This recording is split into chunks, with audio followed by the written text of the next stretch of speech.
Aujourd'hui, Honnête Technologies travaille dans le cadre de sa R&D et de sa feuille de route au développement et à la mise en œuvre d'un procédé de soudage assisté par intelligence artificielle qui vient en aide aux opérateurs lors de la réalisation des joints soudés de tuyauterie à forte épaisseur, nécessitant des taux de concentration élevés et sur lesquels on a besoin d'avoir un taux de conformité extrêmement élevé et une traçabilité irréprochable. Les objectifs de ce projet, c'est pour Honnête Technologies d'être innovant et d'être un peu les premiers sur ce secteur-là.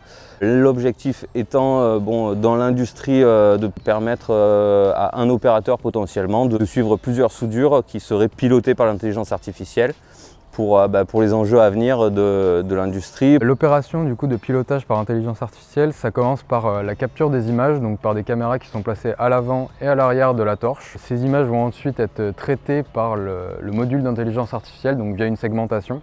Ensuite, on vient prendre des décisions logiques et dirigées par l'intelligence artificielle pour modifier les paramètres de soudage. Et la dernière étape, c'est l'envoi de ces commandes directement au robot. Cette technologie est destinée pour les chantiers à forte valeur ajoutée et pour tous les matériaux qu'on traite. Principalement, ce sera de l'acier inoxydable sur de la tuyauterie, mais on pourra étendre la technologie à plus d'applications pour Honnête Technologies. Toutes les données de sortie sont sauvegardées par Honnête. On en fait des retours, on les traite et on peut s'améliorer grâce aux données qu'on sauvegarde.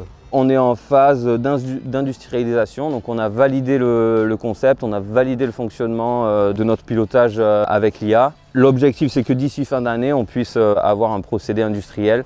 Aujourd'hui, on continue à entraîner le modèle d'intelligence artificielle de manière à lui faire absorber toutes les connaissances possibles vis-à-vis des situations d'aléas et des conditions aux limites. On va faire en sorte qu'il soit plus robuste et encore plus réactif face aux situations qui sont imprévues.